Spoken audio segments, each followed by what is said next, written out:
골드라고 하는 분이 쓴 책 중에 핑이라고 하는 소설이 있습니다. 핑이라고 하는 소설이 있는데, 이 핑은 개구리의 이름입니다. 그 개구리가 주인공인데, 그 소설에 한 마리의 개구리가 주인공인데, 이 개구리에게 그 붙여진 이름이 바로 이제 핑이에요. 그래서 이 핑이, 이 개구리가 자기의 삶의 터전인 연못에서 사는데, 그 연못이 어느 날부터 마르는 거예요. 이게 작은 연못, 이 폰드죠, 폰드. 작은 연못이 어느 날부터 마르기 시작하는 거예요. 물이 없어지고. 그러니까 고민이 되잖아요. 이 말라가는 이 연못에서 내가 어떻게 해야 되나. 말라가는 연못과 함께 내 인생도 그냥 살아야 되는 건가? 뭐 이렇게 질문을 하는 거죠. 그리고 결국은 나는 이렇게 말라가는 현재의 이러한 연못, 이렇게 폰드에서 나는 이제 뉴 폰드, 새로운 연못, 새로운 음물, 새로운 이제 물가를 찾아서 나는 가야 되겠다 하고 떠납니다. 이제 출발을 해서 떠나는 과정, 또 진행되는 과정, 이런 이야기가 이제 전개되면서 쓰여진 소설이 바로 핑인데, 그때 이제 이 핑 개구리와 이제 함께하는 이 개구리의 멘토가 있거든요. 부엉이가 또 멘토가 돼요. 그래서 이제 뭐 또 건져주기도 하고 뭐 여러 도움을 주면서 선문답식식으로 그 지혜를 서로 나누면서 풀어가는 과정을 책으로 쓴 겁니다. 근데 어쨌든 이 책에서는 이렇게 얘기합니다. 현재의 환경, 말하자면 말라가는 연못에서 새로운 연못으로 전환되는 이런 과정 중에 이 현재의 환경을 극복하려면은 믿음의 도약이 필요하다. 뭔가 뛰는 게 필요하다는 거예요. 믿음의 도약이 필요한데, 이 새로운 환경으로 가려면 이 현재 절망적 환경을 극복하지 않으면 안 된다는 거예요. 이 극복하기 위해서 믿음의 도약이 필요하고 여기에는 원칙이 필요하다. 먼저 이런 얘기를 해나가요. 그러면서 두 가지 원칙을 우선적으로 제시하는데, 첫째는 이렇게 현재 환경을 극복하려면은 믿음의 도약이 필요한데, 믿음의 도약에서 우선적으로 전제돼야 될 게 뭐냐면 바로 더 나은 삶, 더 현재보다 더 나은 조건이나 더 나은 삶을 향한 그런 꿈, 드림, 열망이 있어야 된다는 거예요. 열망. 어떤 드림이 있어야 된다는 거예요. 드림이. 그 드림이 없는 사람은 믿음의 도약을 할 수 없다. 아니, 그 현재의 절망적 환경을 극복할 수가 없다는 거죠. 또 한 가지는 이렇게 드림만 가지고는 안 된다. 더 나은 삶을 향한 드림, 꿈, 열망이 있을 뿐만 아니라 그 열망을 매일매일 삶의 순간순간 여정에서 계속 표현할 수 있는 결단력, 그리고 선택하는 능력, 선택하고자 하는 의지력, 이런 게 있어야 된다는 거예요. 그래서 한마디로 이 드림과 초이스, 선택이 계속돼야 된다. 드림을 계속 유지하기 위해서 오늘의 선택이 아주 이 새로운 열망을 향해서 계속 선택해 나가는 하나의 의지가 있어야 되고, 그런 결단이 선택을 통해서 표시돼야 이 오늘의 절망적 환경을 극복하면서 도약을 할 수 있다. 뭐 이런 얘기를 이제 쭉 전개를 하는 거예요. 이 골드라고 하는 사람이 핑이라고 하는 소설을 통해서 하고 싶은 얘기는 뭐냐면은, 제가 볼 때 하기 싶은 얘기는 한마디로 사람에게는 항상 말라가는 연못처럼 이렇게 절망적 환경이 존재한다는 거예요. 사실 희망적 환경이 존재하는 적은 거의 없죠. 한 사람에게 살아가는 데 있어서. 그렇죠? 그런 절망적 환경이 존재하는데, 절망적 환경, 그런 환경을 극복하고 이 환경에서 자유롭게 되는 순간 이 사람은 쓰임받기 시작한다는 겁니다. 또 다른 사람을 이렇게 갇혀져 있는 환경에서 자유롭게 하거나 그 환경을 극복하게 하는 일에 쓰임받는 사람이 될 수 있다는 말이죠. 여러분, 우리는 세상을 사는 한 사람 한 사람과 동시에 하나님의 그 놀라운 은혜로 말미암아 그리스도 예수 안에서 그 피의 공로로 죄 사함 받고 하나님의 자녀가 되어서 이 시대를 살아가는 성도입니다. 한 사람의 삶을 살아야 하지만 동시에 단순히 그냥 세상 속의 한 사람의 삶이 아니라 하나님의 은혜로 그리스도의 피로 제사함 받아서 하나님의 자녀가 된 성도의 삶을 살아야 될 사람이라.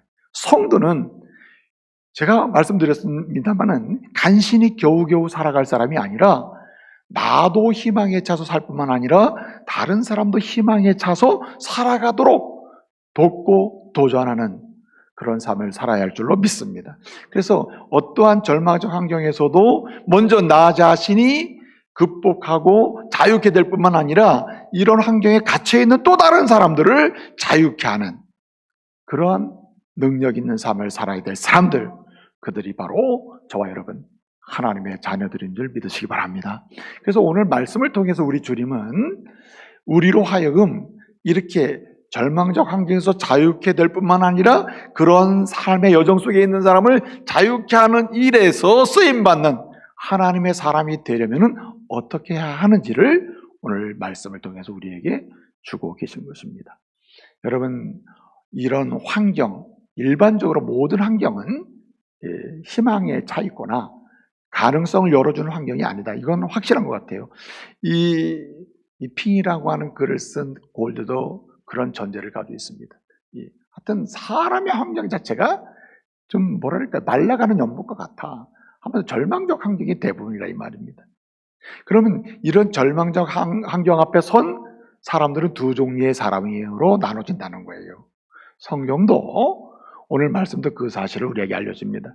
절망적 상황 앞에서 두 종류의 성도가 있다. 한 종류는, 한 부류는 이러한 절망적 상황 앞에서 점점 나빠지는 사람이 있고 또 한 부류는 점점 좋아지는 성도가 있고, 이 절망적 상황 앞에서 점점 죽어가는 사람이 있고 점점 살아나는 사람이 있고, 이 절망적 상황 앞에서 점점 창대해지는 사람이 있는 반면에 점점 쇠퇴하는 사람이 있다는 거예요. 점점 죽음으로 가는 사람이 있고 점점 왕성한 생명의 역사로 가는 사람이 있다는 겁니다. 여러분, 저와 여러분은 어떤 상황에 있습니까? 현재 우리 주변에 우리 앞에 놓여있는 이 절망적 다양한 상황 앞에서, 환경 앞에서 우리는 어느 부류의 삶을 살고 있습니까? 점점 안 되는 쪽으로 가는 사람입니까? 점점 잘 되는 쪽입니까? 점점 부흥하는 쪽입니까? 점점 쇠퇴하는 쪽입니까? 창대한 쪽입니까? 아니면 쇠하는 쪽입니까? 아니면은 정말 하나님의 쓰임받는 사람으로 그 상황에서도 일어나는 사람입니까? 아니면은 나도 쓰임받지 못할 뿐만 아니라 다른 사람도 쓰임받지 못하도록 더 절망케 하는 사람으로 가고 있습니다. 여러분, 오늘 말씀에 오게 되면 입다라는 사람이 나오죠. 입다라는 사람, 제가 지난주에 이 본문을 가지고 약함에서 자유케 하소서라는 주제로 말씀을 드렸습니다. 그래서 다음 주까지 이 자유 시리즈로 제가 세 번을 거쳐 말씀을 드리려고 하는데, 어쨌든 오늘 본문에 보게 되면 결론은 이렇습니다. 입다는 놓여있는 절망적 상황에서 자기 자신이 자유케 되고 또 절망적 상황에 놓여있는 또 다른 사람들, 그리고 심지어는 민족까지 자유케 하는 일에 쓰임받은 사람입니다. 오늘 이 말씀을 상고하는 가운데 저와 여러분이 오늘 이 시대의 입다가 되시길 바랍니다. 우리의 절망적 상황에서 벗어나고 극복하고 자유케 될 뿐만 아니라 또 이런 절망적 상황에 포로가 되어 있는 사람들을 자유케 하는 사람, 아니 이런 상황 속에 있는, 환경 속에 있는 우리의 공동체, 교회나 가정이나 가문을 자유케 하는 그런 일에 쓰임받는 하나님의 사람들 되시기를 말씀으로 축복합니다. 여러분, 입다는 그렇게 쓰임받았다는 거예요. 근데 여러분, 입다랑 대응되는 또 한 사람이 있거든요. 대응돼서 이렇게 설명되는, 사사기에서 설명되는 사람이 있는데 그 사람이 누구냐면 아비멜렉입니다. 이 아비멜렉에 관한 이야기는 9장에 나와요. 사사기 9장에 나오는데, 아비멜렉은 누구의 아들입니까? 기드온의 아들이죠. 입다는 누구의 아들입니까? 길르앗의 아들이죠. 그런데 공통점이 있습니다. 기드온의 아들 아비멜렉 어떤 사람입니까? 세겜 여인, 기드온이 세겜 여인을 첩으로 둬서 낳은 아들이 아비멜렉이죠. 상황이 안 좋단 말이죠. 근데 여러분, 길르앗이 기생을 통해서 낳은 아들이 입다라 이 말이에요. 그러니까 사실은 첩과 기생의 문제일 뿐 사실은 신분적 상태는 똑같아요. 약하면 똑같이 가지고 있는 거예요. 그렇죠? 근데 어찌 되었든 이 두 사람은 비교가 되고 있습니다. 어떻게 비교되냐면 절망적 상황에서 한 사람은 죽음으로 간 사람, 한 사람은 생명으로 간 사람, 한 사람은 자유케 된 사람, 한 사람은 더 절망적 환경에 포로가 된 사람, 이렇게 두 부류의 사람의 대표적인 인물로 설명이 되고 있다는 말입니다. 여러분, 입다가 가지고 있는 절망적 상황은 어떤 것입니까? 물론 그 아버지의 집, 형제들에게서 쫓겨나고, 오늘 쫓겨나잖아요. 2절에 보면 쫓겨나서 돕당으로 도망가는데, 어떤 쫓겨나는 추방된 환경 자체가 절망이죠. 사실 여기 추방됐다는 말은, 쫓겨났다는 말은 그냥 그 집에서 나가라고 하는 수준이 아니고 사실은 그 집안에서 명단에서 끊어지는 겁니다. 더 구체적으로는 이스라엘의 언약의 백성으로 인정받지 못하는 거예요. 이스라엘 백성으로 인정받지 못하는 거예요. 이러니까 이건 굉장한 절망이죠. 믿음이 있는 사람에게 이런 선언을 받고 이런 취급을 받는다는 것은 절망이거든요. 그런데 이런 절망적 환경 속에서 도망갔는데 돕당으로 도망가죠. 3절에 보면 돕당으로 도망갔어요. 그곳은 아람 땅입니다. 그곳은 이방 땅이에요. 이스라엘 사람이 사는 곳이 아닙니다. 그런데 그곳에 도망갔는데 그 환경이 또 어떻습니까? 추방된 환경이 절망적 환경이지만 도망가서 그를 둘러싸고 있는 환경이 어때요? 더 절망인 거예요. 더 절망. 무슨 환경? 오늘 본문 3절은 이걸 잡류 환경이라. 잡류가 그들에게 모여와서 그와 함께 뭐 했다 그랬죠? 출입하였다라고 했습니다.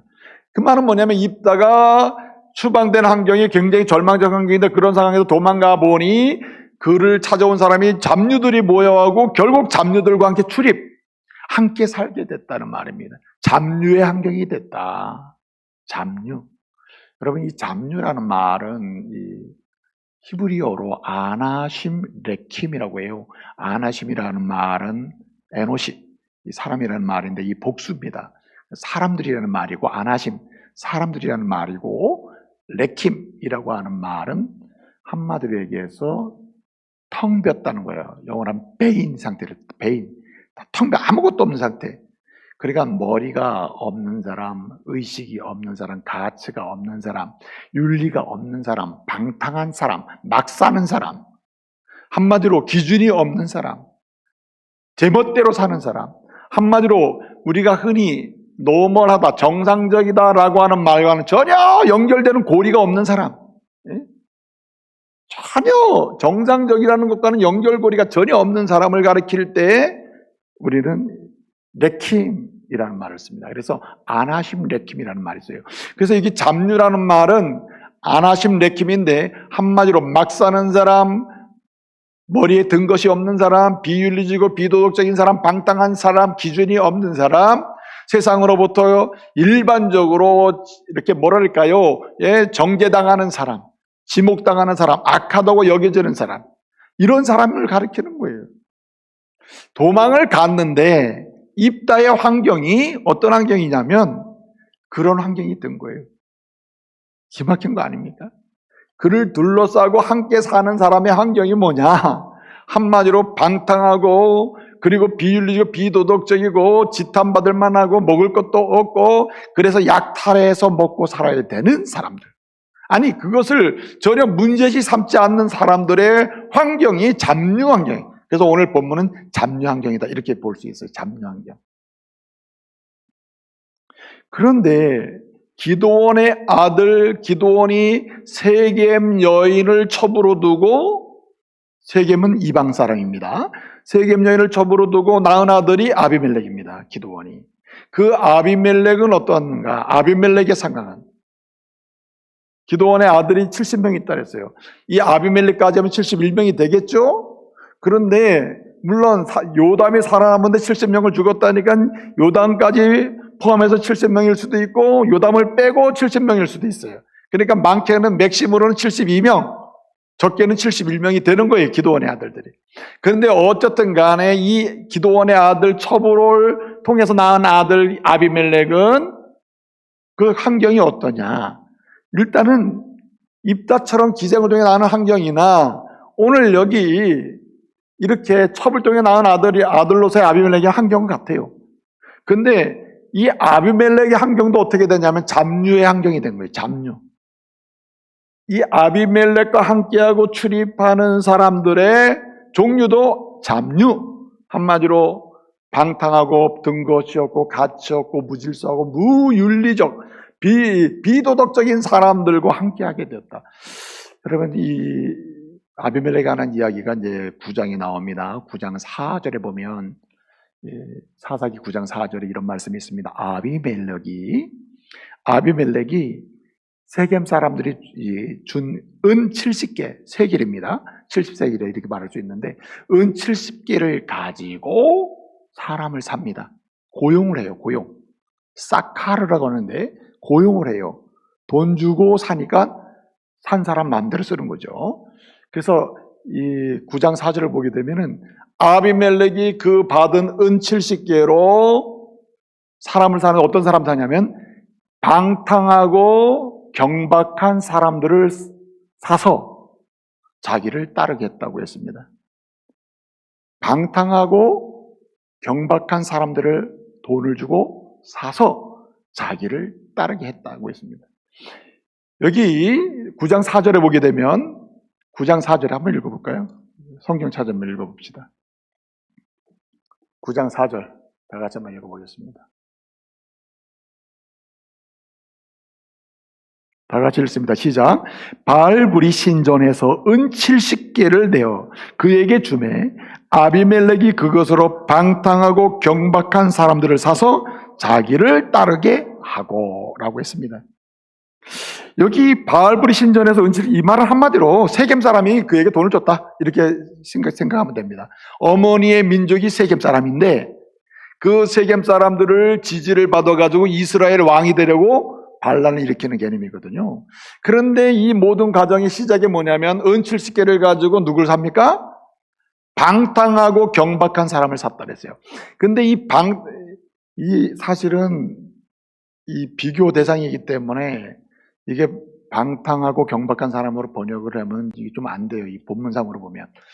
근데 이 방탕하고 경박한 사람, 경박이라는 말이 더 붙여졌기 때문에 쉽게 번역을 했는데 여기 경박한 사람인데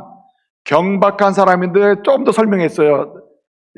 방탕한 사람이었는데 조금 더 경박하다는 말을 붙여줬어요. 이 방탕한 사람이라는 말을 히브리어로 뭐라고 하냐면 아나심 레킴이라고 그래요.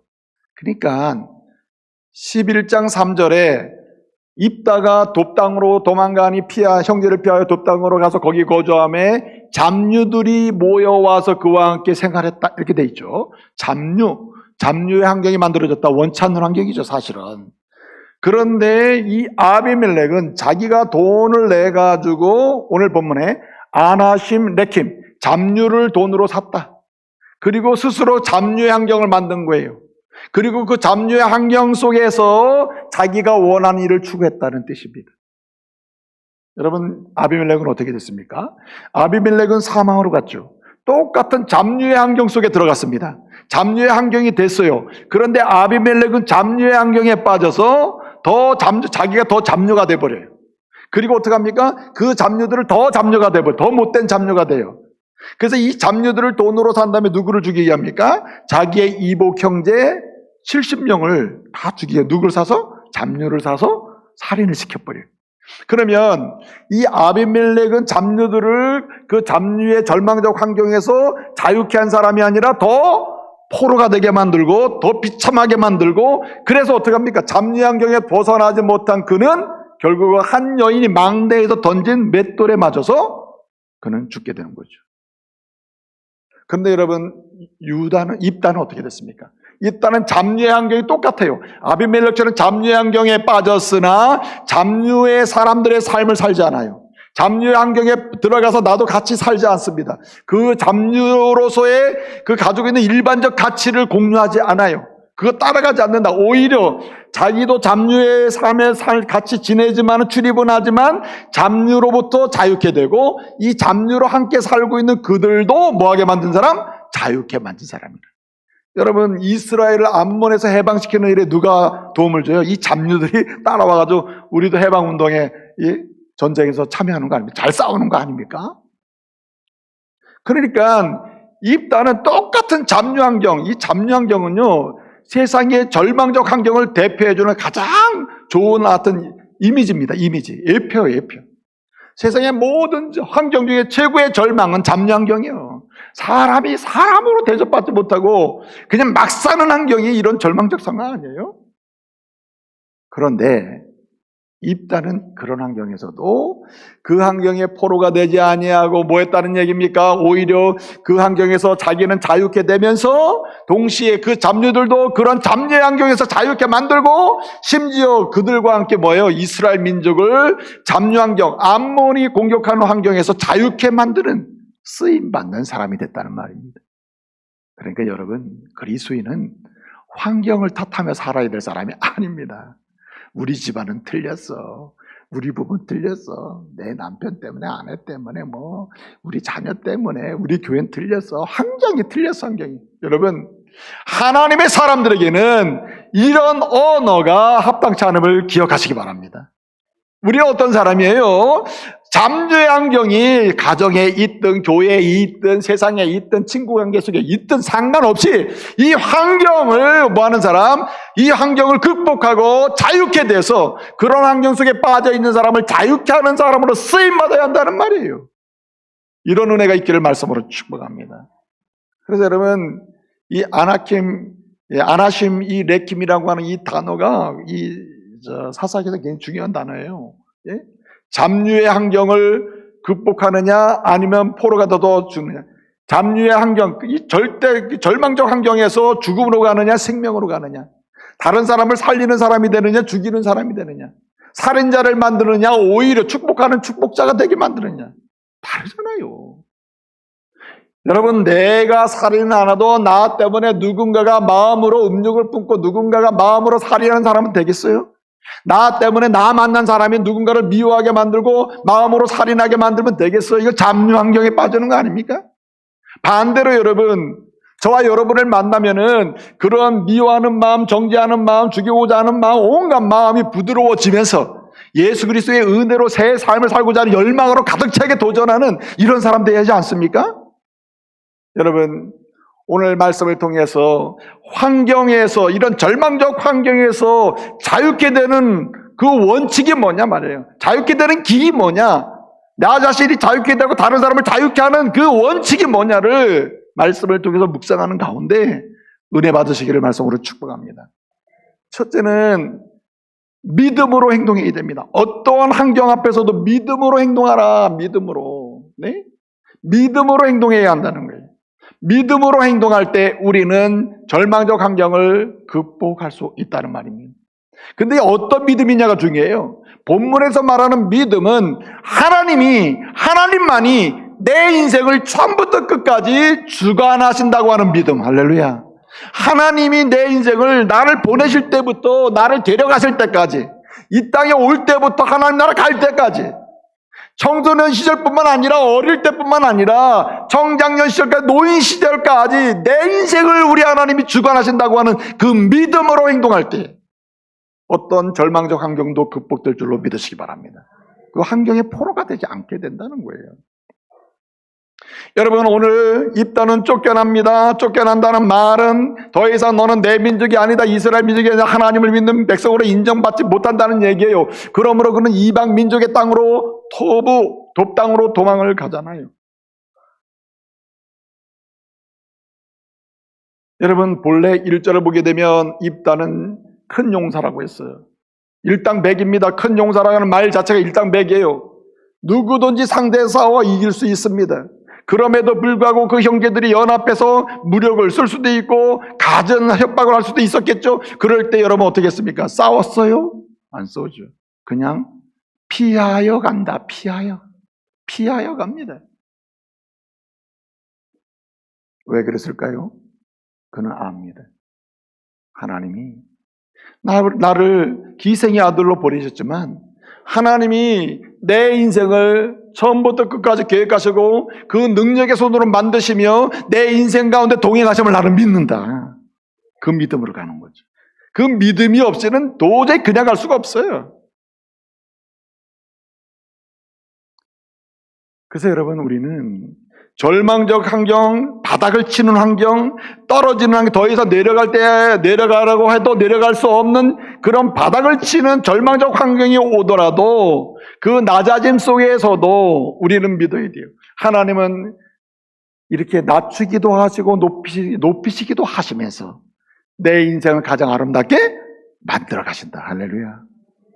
그래서 여러분, 우리는 절망적 상황 앞에서도 우리는 낭망하지 아니하고 우리는 어떠해야 됩니까? 우리는 겸손하게 주님을 바라봐야 되는 거예요. 겸손하게 주님 앞에 더 낮아지면서 오히려 주님을 경외하는 믿음으로 주님이 내 인생을 주관한다는 믿음의 고백과 선포를 하면서 나갈 때에 주님은 오히려 우리의 문제를 친히 풀어주실 줄로 믿습니다. 그래서 잠언 기자는 고백하는 거예요. 잠언 22장 4절에 뭐라고 얘기합니까? 겸손과 여호와를 경외함의 보응은 재물과 영광과 생명이니라. 여러분, 낮아지는 상황, 떨어지는 상황, 절대적인 그런 굉장히 그 불행한 환경 상황에 있으면은 사람이 원망이 생기죠. 그럴 때 겸손하게 주를 경외하고 이 상황에서도 주님이 내 인생을 어떻게 만드실까 고백하며 나가게 되면은 때때로 필요한 물질도, 때때로 명예도, 때때로 생명의 환희도 경험하게 하실 줄로 믿습니다. 누리게 하신다는 거예요. 여러분, 베드로 사도는 산소망을 강조한 사람이에요. 리빙 호프, 살아있는 소망으로 하나님의 사람은 살아야 된다, 이렇게 얘기하면서 하고 싶은 얘기가 뭐냐면, 그래서 어떤 세상의 고난과 절망적 상황이 오더라도 베드로전서 5장 6절에 뭐라고 얘기합니까? 하나님의 능하신 손 안에서 겸손하라, 낮추라. 그리하면 때가 되면 하나님 뭐 하시리라? 높이시리라. 할렐루야. 이 신앙이 뭡니까? 하나님이 내 인생을 뭐 하신다? 주관하신다는 신앙이에요. 여러분, 사무엘상 1장 2장을 보면 그 주인공 중에 한 사람이 이제 한나입니다. 한나의 남편은 엘가나죠. 엘가나에겐 두 여인이 있었습니다. 두 아내가 있었어요. 분인나와 한나가 있었죠. 근데 여러분, 상황이 달라요. 분인나의 환경은 굉장히 희망적이고 굉장히 행복한, 뭔가 자랑할 만한 환경이에요. 그런데 여러분, 한나의 환경은 절대 절망의 환경이에요. 사무엘상 1장 2절을 보게 되면 이렇게 얘기합니다. 분인나는 자식이 있고 한나에게는 뭐가 없었더라? 자식이 없었더라. 여러분, 고대 사회에서 여인에게 있어서 자식이 없었다라고 하는 이 선언은요, 절망적 상황의 극치를 표현하는 단어입니다. 절망적 상황의 극치가 여인에게는 자식이 없다는 표현이에요. 희망이 없는 거예요. 그런데 어떻게 이 여인은 그 절망적 상황을 극복하고 그는 자신도 그 절망적 상황에서 자유케 되며 심지어는 이 이스라엘 민족도 절망적 상황에서 자유케 되는 일에 쓰임받는 아들을 양육하는 사람이 됐을까? 믿음으로 처음부터 행동하는 거예요. 그 고백의 핵심이 뭡니까? 하나님은 나 같은 여인의 인생도 뭐 하신다? 주관하신다. 할렐루야. 나 같은 여인의 인생 주관하신다. 여러분, 사무엘상 1장 5절을 보면 이렇게 얘기합니다. 이 절대적 절망 상황에 있는 이 여인은 얼마나 불쌍합니까? 그러니까 엘가나가요, 예배를 드리고 나면 잔치를 하잖아요. 그 잔치할 때 먹는 음식을 분인나보다 얼마나 더 줬다 그랬죠? 갑절로 줬다. 1장 5절 보면 분인나에게 1을 주면 한나에게 2를 주는 거예요. 왜? 너무 절망적 상황이 있으니까 2로 받으라고. 갑절로 줬다. 이는 왜 그랬다 그랬죠? 그를 사랑함이었더라. 근데 여러분, 이 갑절로 주는 사실을 분인나가 또 알고 나니까 더 화가 날 거 아니에요? 그러니까 자랑할 만한 환경 중에서 절망적 환경에 있는 이 여인을 더 절망에 빠뜨리는 상황이 벌어지죠. 1장 6절에 뭐라고 얘기합니까? 분인나가 한나를 더 심히 격분시켜서 괴롭게 했더라 되어 있습니다. 절망적 상황에 더 절망 상황이 가는 거죠. 그래서 1장 7절에 보면 이렇게 얘기합니다. 한나는 그래서 이렇게 그 불인나가 자기를 격분시킴으로 더 이상 견딜 수가 없는 거에서 울며 아무것도 먹지 아니하더라, 이렇게 되어 있습니다. 그래서 여러분 1장 10절에 보면 어떻게 얘기합니까? 하나님 앞에 나아가서 뭐 한다 그랬어요? 그는 통곡하며 괴로워하며 부르짖었다고 되어 있고 1장 11절에 보면 이렇게 얘기합니다. 그러므로 하나님께서 내게 아들을 주시면 내가 자랑할 환경에 만드는 게 아니라 하나님 나 같은 여인, 이렇게 비참한 여인, 비참한 환경에서 빠진 사람을 자유케 하는 일에 쓰임받는 하나님의 사람으로 내가 드리겠습니다. 여러분 1장 전체에 걸쳐서 하고 싶은 얘기가 뭔지 아십니까? 한나가 결국은 그러한 절망적 환경에서 자유케 되고 자유케 하는 사람이 됐는데 그 이유는 믿음으로 행동했기 때문에. 어떤 믿음? 하나님이 나 같은 불쌍한 여인의 인생도 처음부터 끝까지 주관하셔서 하나님 보시기에 아름답게 만들어 가신다. 할렐루야. 아름답게 만들어 가신다는 거예요. 그래서 여러분 사무엘상 2장에 보면은 이제 아들을 낳고 하나님께 드렸죠. 1장에서. 2장에 보면 뭐라고 고백합니까? 고백해요. 너무 감사해서 감사 기도를 막 드리고 감사 찬양을 하거든요. 2장 6절에 뭐라고 얘기합니까? 이렇게 고백해요. 여호와는 죽이기도 하시고 살리기도 하시며 수월에 내리기도 하시고 올리기도 하시며, 심지어는 2장 7절에 보면 뭐라고 얘기합니까? 여호와는 가난한 자를 부하기도 하시고 낮추기도 하시고 뭐하기도 하셔요? 높이기도 하신다. 2장 8절에 뭐라고 얘기하면 이렇게 얘기하셔요. 가난한 자를 진토에서 일으키기도 하시고 빈궁한 자를 거름더미에서 올리기도 하사 뭐하게 하신다 그래서 귀인들과 함께 하시고 영광의 자리를 차지하게 하신도다. 할렐루야. 이게 누구 얘기예요? 한나 얘기 아닙니까? 그렇게 된 고백의 핵심이 뭡니까? 하나님은 내 인생 주관하신다는 거 아닙니까?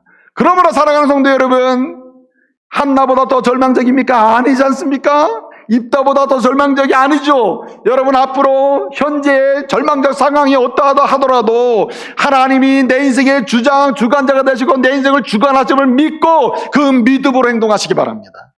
그럴 때 하나님께서 길을 여시는 거예요. 여러분 그 존 밀턴이라고 하는 사람이 이제 신라곤이라고 하는 아주 유명한 기독교 고전이잖아요. 읽다 보면 도전이 되잖아요. 근데 이 사람은 원래 하나님 앞에서 정말 멋지게 살고 싶어 했던 사람인데 어느 날 갑자기 실명이 된 거예요. 앞을 못 보게 된 겁니다. 좌절하는 거예요. 하나님, 내가 글을 써서 많은 사람을 뭔가 희망차게 만들어주고 싶었는데 내가 지금 이렇게 됐습니다. 절망인 거예요. 근데 여러분 그가 기도하고 말씀을 보면서 깨달은 게 뭐냐? 하나님은 내 눈을 뜨게도 하시고 내 눈을 안 보이기도 하시는구나. 결국 뭐 하시는 분이냐? 하나님은 내 인생을 주관하셔서 하나님이 원하시는 대로 나를 자유케 하시고 결국 자유케 하는 인물로 나를 쓰시는구나. 할렐루야. 그리고는 글을 쓰기 시작하는데 그 신라곤이라는 책을 썼어요. 감동적인 인물이 된 거죠. 여러분, 그래서 우리는 어떠한 상황에서도 놓치지 말아야 돼요. 뭘 놓치지 말아야 됩니까? 전능하신 하나님에 대한 신뢰하는 믿음. 그 하나님이 일하신다. 그 하나님이 내 인생을 책임지신다는 믿음. 그 믿음으로 전진하시기를 말씀으로 축복합니다. 또 한 가지는 여기 두 번째 원리가 있습니다. 어떻게 하면 이런 절망적 환경을 극복하고 그 환경에서 자유케 되면 나 또한 그런 사람을 자유케 하는 일에 쓰임받을 수 있을까? 두 번째는 사랑으로 행동하는 것입니다. 사랑으로. 오늘 말씀해 보게 되면요, 오늘 이렇게 형제들이 연합해서 정실 부인들의 아들이 연합해가지고 쫓아내죠. 싸울만 하죠. 이길만 하죠. 여러분이 만약에 입다했으면 어떻게 할 뻔했습니까? 입다처럼 큰 용사고 능력 있고 일당백의 힘을 가지고 있었다면 여러분 어떻게 할 뻔했어요? 다 나가라고 이렇게 하고 이제 우리 가족이 아니고 이스라엘 사람이 아니라 이렇게 잘라내고 있는데, 단절시키고 있는데, 추방하고 있는데, 이럴 때 여러분 같으면 어떻게 하겠어요? 만약에 김유열 목사라면 어떻게 했을 것 같아요?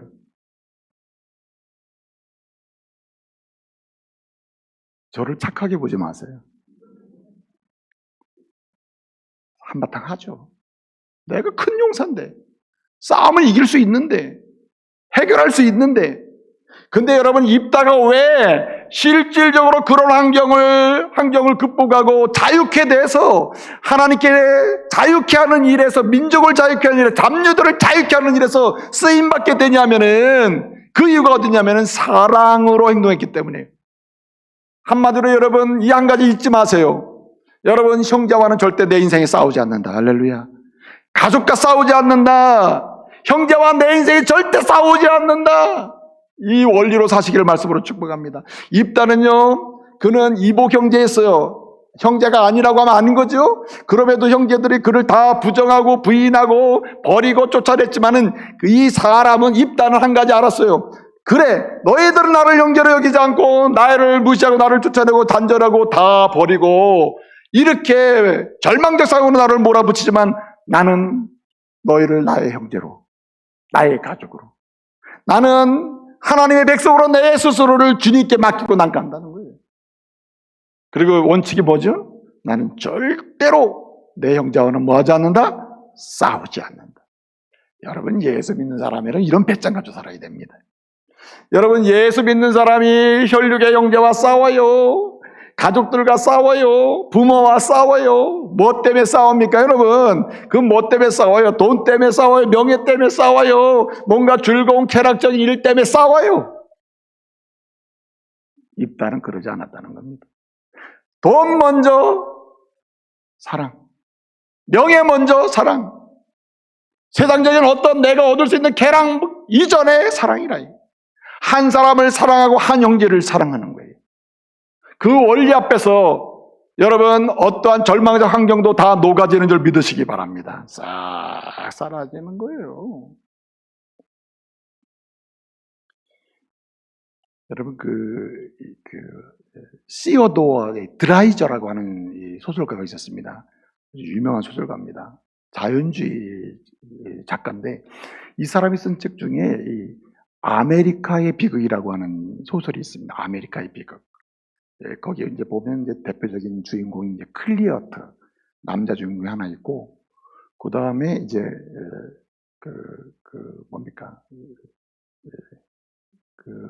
올던이라고 하는 여자가 하나 있고 그 다음에 이제 손드라라고 하는 손드라 참필리라고 하는 자매가 나와. 자매 둘과 남자 이제 한 명이 주인공인데 이 클리어트라고 하는 사람이 누구냐면 한 지방의 한 작은 그 사역을 하는 전도사님의 아들이에요. 전도사님의 아들로 태어난 겁니다. 그러니까 가난한 집에 태어났으니까 이게 얼마나 삶에 대한 게 어렵겠어요. 그렇게 어떻게 해가지고 뉴욕에 와가지고 뉴욕에서 셔츠 공장에 다니면서 거기 올던이라고 하는 이제 자매를 만나게, 같은 비슷한 환경의 자매를 만나 사랑하게 된 거예요. 그러다가 어느 시점에 상류사회에 굉장히 잘 나가는 한 자매를 또 만나게 됐어요. 손드라라고 하는 자매를 만나게 된 거예요. 갈등이 생긴 겁니다. 이 자매도 좋지만 나는 이 자매를 만나서 뭐 이런 식이에요. 그래서 이 자매를 내가 헤어져야 되겠다. 나는 이 자매를 내가 나와 결혼해달라고 내 아이를 갖고 막 임신해서 이렇게 결혼해달라고 막 나를 막 압박하는 이 여인을 내가 죽여야 되겠다. 그리고 그냥 빅터하우스라는 곳에 그냥 둘이 가서 보트 타고 죽이려고 하는데 마음에 양심이 껄깁니다가지고 죽일 수가 없는 거예요. 어떻든 그런데 그러는가 한데 막 그러다가 보트가 뒤집혔어요. 그래가지고 그 여인은 죽고 이 클리어트라고 하는 사람은 헤엄쳐 살아나는데 그래서 살인죄로 결국 죽게 되거든요. 자, 이 이야기에서 말하려고 하는 게 뭐냐면 이런 겁니다. 세 가지를 현대인의 슬픔이 어디에 있느냐? 현대인의 절망이 어디 있느냐? 물질에 있고요. 명예에 있다. 명예, 권력에 있고 동시에 쾌락에 있다는 거예요. 그런데 이런 권력과 명예와 물질을 이 현대인의 이런 절망적 상황을 극복할 수 있는 게 뭐냐? 진정한 사랑밖에 없다는 거예요. 여러분, 예수 그리스도로부터 받은 사랑, 그 사랑으로 사람을 보지 않으면요, 오늘의 절망적 상황을 풀 수 있는 길이 없어요. 새롭게 나갈 수 있는 길이 없다 이 말이에요. 그래서 여러분, 리어링이라는 사람이 쓴 책 중에 이제 조화로운 삶이라는 책이 있는데 사람이 행복하려면 조화가 있어야 된다 하면서 몇 가지를 얘기하는데 첫째는 경건, 하나님과의 관계가 좋아야 되고 마지막 한 가지는 자기 자신 쉼이 있어야 된다는 거예요. 워커홀릭, 일만 해서는 행복할 수가 없다. 그래서 하나님과의 경건, 개인의 그런 쉼 이런 것들이 중요하다. 그런데 굉장히 중요한 한 가지를 또 얘기해요. 핵심적인 게 뭐냐면은 자기를 사랑하는 그분을 생각하면서 사랑하는 사람을 생각하면서 또 사랑하면서 살 때 이 세 가지가 조화될 때 뭔가 행복함이 있다는 거예요. 핵심은 뭡니까? 여러분, 경건이 능력이 나오고 쉼의 능력으로 나오려면은 양자 간에 뭐가 있어야 되냐면 사랑이 있어야 된다. 사랑이. 한 사람을 귀히 여기는 사랑이 있어야 된다는 거예요. 여러분, 입다는요, 한 사람 한 사람을 귀히 여긴 것입니다. 자기 이복 형제들이 자기를 쫓아냈지만 그 한 사람 한 사람을 귀히 여긴 거예요. 그렇기 때문에 그는 내 평생에 형제랑 싸우는 일 없다. 여러분, 인생 여정을 살면서 하나님 앞에서 내 평생에 성도와는 싸우지 않는다. 내 평생에는 하나님이 주신 가족과 싸우지 않는다. 내 평생에는 마치 원수가 되는 것 같은 부부의 싸움은 하지 않는다. 이런 결단으로 사시길 바랍니다. 그럴 때 여러분, 가정의 불행, 환경 풀립니다. 교회의 환경, 어려운 환경 풀려요. 직장의 환경도 풀릴 줄로 믿으시기 바랍니다. 사랑은 허다한 죄를 뭐한다? 덮느니라. 형제 사랑 다 덮어버려요. 또 한 가지 마지막 드리고 싶은 말씀이 있습니다. 왜 입다는 이렇게 극한 절망적 환경에서 환경을 극복하고 자유케 돼서 자유케 하는 사람을 쓰임받게 되느냐? 그 원칙이 어디에 있느냐? 소망으로 행동했기 때문이에요. 그 입다가 가지고 소망으로 행동하는 원칙이 어떤 행동이냐면 나는 돌아갈 곳이 있다고 소망을 가지고 행동하는 거예요. 여러분, 입다는 지금 도망을 갔는데 그 곳이 괜찮은 곳이에요. 돕당이에요. 돕당. 얼마나 아름다웠으면 돕당이라고 했을까요? 돕이라고 하는 말 자체가 제가 말씀드렸죠. 히브리어로 토브를 한글로 발음한 게 돕인데, 토브는 아름답다, 선하다, 기가 차다, 멋있다, 좋은 어떤 선한 것과 연관돼서 모든 이 뷰티풀한 것을 다 표현하고 집약한 말이 뭐냐면은 바로 돕이라는 말이에요. 그곳은 사실은요, 아람 땅이지만 기름진 땅이었을 거예요. 살기 좋은 땅이었을 겁니다. 농사 짓기도 좋은 땅이었을 거예요. 그러나 여러분, 입다가 왜 그런 잡류의 환경에서 잡류가 되고 더 살인자가 되고 이러지 아니하고 잡류조차도 자유케 하는 이런 일에 쓰임받고 자기가 자유케 되느냐 말이에요. 돌아갈 곳이 있다는 소망을 가지고 행동했기 때문에. 나는 아무리 이곳이 기름진 땅, 돕땅이요, 좋은 땅이요, 선한 땅이요, 아름다운 땅이요, 아무리 그래도 내가 살 땅은 여기가 아니다. 영원히 있을 곳이 아니다. 내가 돌아갈 곳은 길르앗이요, 이스라엘 땅이요, 예배가 있는 곳이요, 하나님이 계신 곳이요, 은혜가 있는 곳이요, 주님을 만나는 곳이요, 주의 형제가 있는 곳이다. 할렐루야. 그리고 산 겁니다. 그렇기 때문에 잡류와 함께 출입을 했으나 잡류의 환경에 포로는 되지 않았다. 잡류에서 벗어나는 거죠.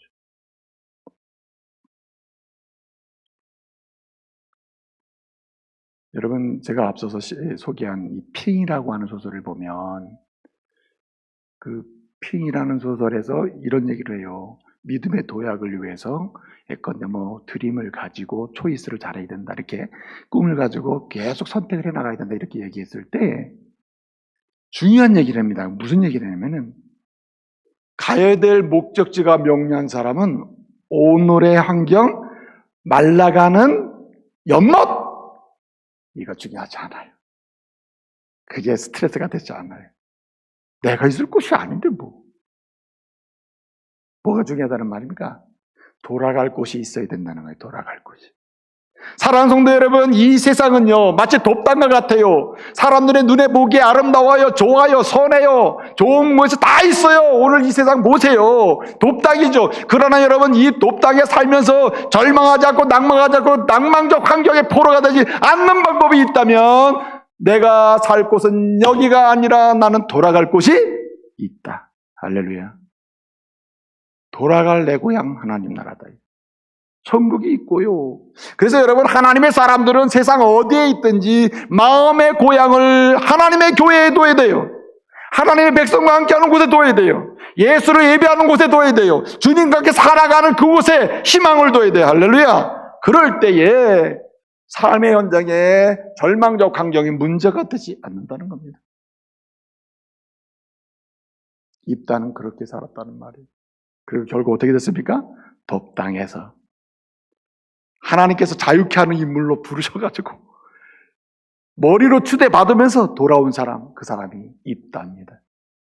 여러분, 우리도 언젠가 주님께서 이 땅에 살면서 우리는 돕당, 세상의 돕당이 우리가 살 곳이 아니라 돌아가는 하나님 나라다 하면서 이 땅에서 하나님의 교회, 하나님 나라 돌아갈 하나님 나라의 세상의 그림자요, 세상의 실체, 하나님 나라를 보여주는 하나님의 교회 매주마다 모여서 우리가 돌아갈 것을 사모하면서 소망으로 행동하며 살아갈 때에 우리도 언젠가 우리 주님께서, 머리 대신 주님께서 우리와 함께, 나와 함께 왕노릇하자고 하시면서 나를 데려갈 날이 있음을 믿으시기 바랍니다.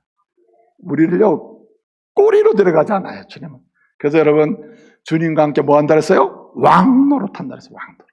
기가 막힌 거 아닙니까? 이제 말씀을 마치겠습니다. 사랑하는 성도 여러분, 지금 절망적 상황입니까? 사실 코로나19가 직업이든 일터든 가정이든 다 어렵게 만들었어요. 사실 내적, 외적으로 어려운 환경, 절망적 환경 속에 있어요. 여러분, 이때 우리는 거기에 포로가 되지 말아야 합니다. 거기에 낭망하지 말아야 된다. 오히려 그 환경에서 자유케 되고 환경을 극복해서 그런 환경에 빠진 사람도 자유케 하는 일에 쓰임받는 하나님의 사람이 되어야 할 줄로 믿습니다. 기도하겠습니다. 은혜로우신 아버지 하나님, 감사합니다. 오늘 우리 주님께서 주신 은혜를 힘입어서 예배하며 경배하며 주의 말씀을 사모하여 싸우니 우리를 둘러친치고 있는 절망적 환경에서 자유케 되고 또 자유케 할 수 있는 하나님의 사람으로 일어나게 해 주옵소서. 예수님의 이름으로 기도합니다. 아멘.